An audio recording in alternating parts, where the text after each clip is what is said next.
प्रिय श्रोतागण, अब आइए हम कुरान और विज्ञान पर संक्षिप्त में बात करते हैं, ताकि ये बात भी साबित हो सके कि कुरान ईश्वरीय ग्रंथ है, मानव रचित ग्रंथ नहीं। कुरान कोई विज्ञान की पुस्तक नहीं है, बल्कि मार्गदर्शक ग्रंथ है। परंतु इसकी 6000 आयतों में से 1000 से अधिक आयतों का संबंध विज्ञान से है। कुरान ने आज से 1450 साल पहले उन वैज्ञानिक बातों की चर्चा की है जिसकी खोज विज्ञान आज के युग में कर पाया है। जैसे एक मिसाल लीजिए, भ्रूण का विकास। पवित्र कुरान में मानव भ्रूण के विकास की विभिन्न परिस्थितियों को इस प्रकार बयान किया गया है। सूरह अल मुमिनून सूरह नंबर 23 आयत नंबर 12 से 14 तक।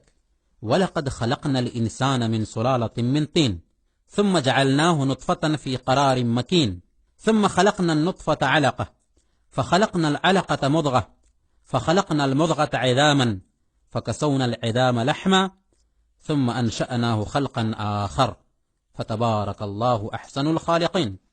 हमने इंसान को मिट्टी के सत से बनाया, फिर हमने उसे एक सुरक्षित ठहरने की जगह टिपकी हुई बूंद बना दिया। फिर हमने उस बूंद को लोथरा का रूप दिया। फिर हमने उस लोथरे को बूटी का रूप दिया। फिर हमने बूटी की हड्डियां बनाई। फिर हमने उन हड्डियों पर मांस चढ़ाया। फिर हमने उसे एक दूसरा ही सर्जन रूप देकर खड़ा किया।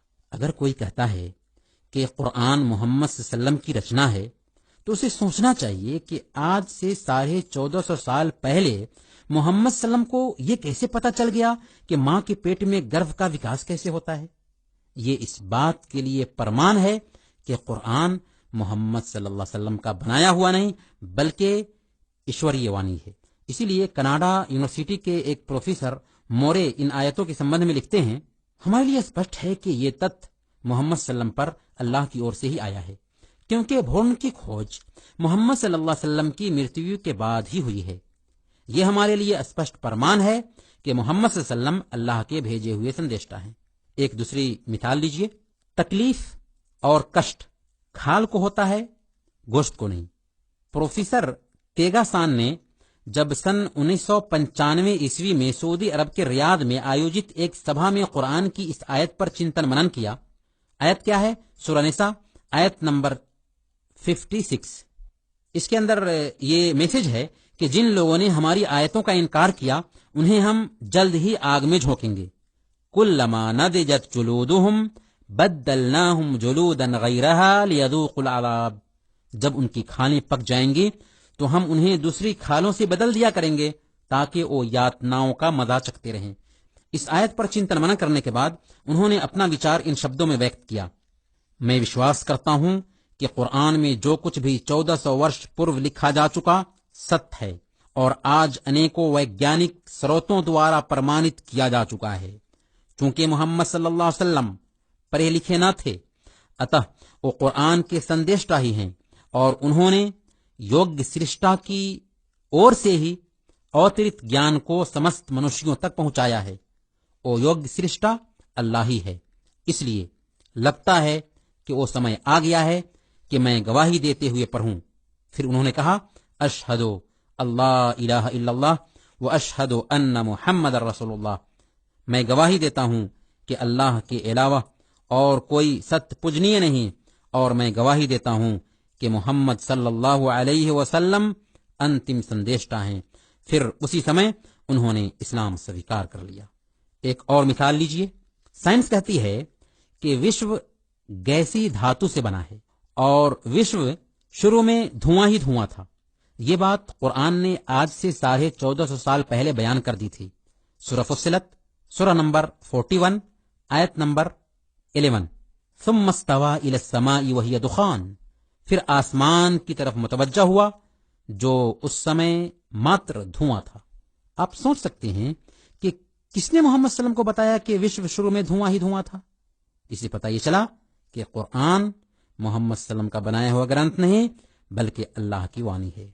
उसी तरह वैज्ञानिक इस बात पर सहमत हैं कि जीवन की शुरुआत पानी से हुई है और पानी से ही सारी जानदार चीजें बनाई गई हैं। यही बात कुरान ने آج سے 1450 سال پہلے بیان کر دی تھی۔ سورہ انبیاء سورہ نمبر 21 آیت نمبر 30، وَجَعَلْنَا مِنَ الْمَاءِ كُلَّ شَيْءٍ حَيٍّ، ہم نے پانی سے ہر زندہ چیز کو پیدا کیا۔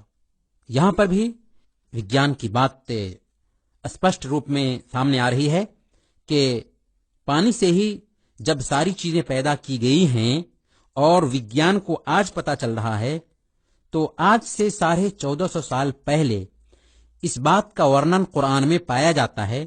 یہ اس بات کے لیے پرمان ہے کہ قرآن ایشوانی ہے، اللہ کی اور سے اوترت گرنتھ ہے۔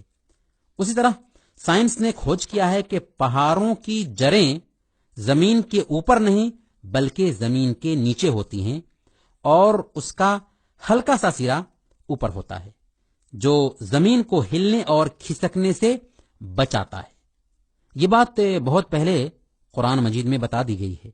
سورہ انبیاء سورہ نمبر 21 آیت نمبر 31، وَجَعَلْنَا فِي الْأَرْضِ رَوَاسِيَ أَن تَمِيدَ بِهِمْ، ہم نے زمین پر پہاڑ بنا دیے تاکہ انہیں لے کر بھلک نہ جائیں۔ اب پرشن یہ پیدا ہوتا ہے کہ یہ پرتیک رہس جو وگیان کو اس یوگ میں معلوم ہوئے ہیں قرآن میں کیسے آ گئے؟ 1400 سال پہلے ایک نبی امی کو یہ سارا گیان کہاں سے آ گیا اور کس نے دے دیا؟ ہر سمجھدار انسان جب ان تتھیوں پر غور کرے گا تو وہ اس پرینام پر پہنچے گا کہ یہ باتیں انسانی سوچ کا نتیجہ نہیں ہو سکتی، بلکہ قرآن ضرور اللہ کی وانی ہے۔ آدرنیے بھائیوں اور بہنوں، اب آئیے ہم انت میں قرآن کی شکچھاؤں پر بھی ایک نظر ڈال دیتے ہیں۔ قرآن ایک ایسا گرنتھ ہے جس کی شکچھائیں ہر یوگ کے لیے ویوہارک آدرش ہیں، اسی لیے وہ اپنے لائے ہوئے دھرم کو دین الفطرہ ارتھات ویوہارک دھرم کے نام سے مانو کے سامنے پرستت کرتا ہے۔ وقت گزرنے کے ساتھ قرآنی شکچھاؤں کے مہتو میں کوئی کمی نہیں آتی، کیونکہ اس کا وشے مانو ہے۔ انسان کے وجود کا ادیش کیا ہے؟ انسان اس دھرتی پر کیوں پیدا کیا گیا؟ اس سنسار کا رچیتا کون ہے؟ اس سنسار کا پالن کرتا کون ہے؟ سرشٹا اور سرشٹی کے بیچ کیا رشتہ ہے؟ یہ سارے ایسے وشے ہیں جن کا سمبند کسی خاص زمانے سے نہیں، کیونکہ اسلام ویلوز کی بات کرتا ہے اور ویلوز کبھی بدلتے نہیں۔ پھر قرآن نے ایکیشور واد، ایشدو تتو اور مرنوپرانت جیون پر بل دیتا ہے، بہودیواد اور مورتی پوجا کا کھنڈن کرتا ہے، گیان پراپت کرنے اور بدھی سے کام لینے کی گھوشنا کرتا ہے۔ اس کا اچھا خاصا وبھاگ اچ آچرن پر بھی سملت ہے۔ وہ اچھے اخلاق جیسے سچائی، امانت داری، نیائیں، وچن پالن، سہانوبھوتی، دیا، ادارتا، ویرتا، گمبھیرتا اور ملنساری پر ابھارتا ہے، اور برے اخلاق جیسے جھوٹ، خیانت، اتیاچار، وچن بھنگ، غیبت، چوری، بھرشٹاچار، سودخوری اور ناپ تول میں کمی کی نندا کرتا ہے۔ یہ وہ شکچھائیں ہیں جن کا مہتو جہاں پہلے تھا وہیں آج بھی ہے۔ اگر آج بھی مانو ان شکچھاؤں پر عمل کرنے لگ جائے تو مانو سماج امن و شانتی سے پریپورن ہو جائے گا۔ اس لیے یہ کہنا بالکل غلط ہے کہ قرآن کی شکچھائیں آج کے زمانے کے انوکول نہیں، بلکہ ہر زمانے کے لیے انوکول ہیں، اور قیامت کے دن تک قرآن کی شکچھائیں